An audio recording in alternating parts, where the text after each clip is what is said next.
Champions ట్రోఫీలో team India కిరాక్ victory కొట్టింది. 2017 champion trophy ఫైనల్లో పాకిస్తాన్ చేతిలో ఎదురైన పరాభవానికి ప్రతీకారం తీర్చుకుంది.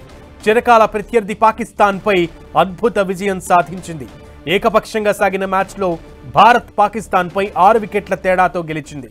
242 పరుగుల లక్ష్యాన్ని రోహిత్ సేన కేవలం 42.3 ఓవర్లలో 4 వికెట్లు కోల్పోయి ఛేదించింది. ఈ మ్యాచ్లో కింగ్ కోహ్లీ సెంచరీతో చెలరేగాడు. 111 బంతుల్లో శతకం కొట్టాడు. వన్డేల్లో 51వ సెంచరీ నమోదు చేశాడు కోహ్లీ.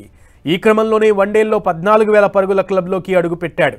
ఓవరాల్గా వన్డేల్లో 14,000 పరుగులు చేసిన 3వ ప్లేయర్గా నిలిచాడు. కోహ్లీ కంటే ముందు సచిన్, సంగక్కర తొలి 2 స్థానాల్లో ఉన్నారు. ఇక ఈ మ్యాచ్లో కోహ్లీకి తోడు శ్రేయస్ అయ్యర్ హాఫ్ సెంచరీతో రాణించాడు. గిల్ 46 పరుగులు, రోహిత్ శర్మ 20 పరుగులతో పర్వాలేదనిపించారు.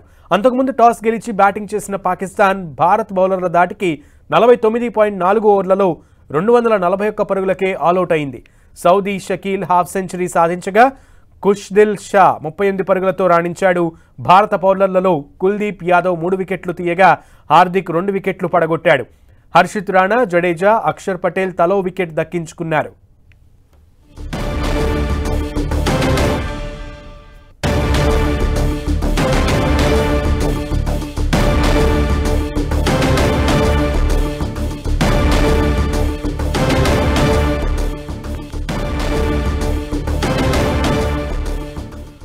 ఛాంపియన్స్ ట్రోఫీలో భారత్ పాకిస్తాన్ ని చిత్తుగా ఓడించింది. దీనికి సంబంధించి పూర్తి సమాచారం మా ప్రతినిధి చంద్రశేఖర్ అడిగి తెలుసుకుందాం.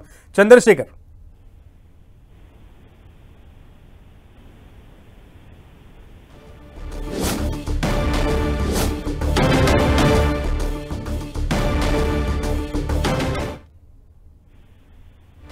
ప్రతినిధి కాదు సార్.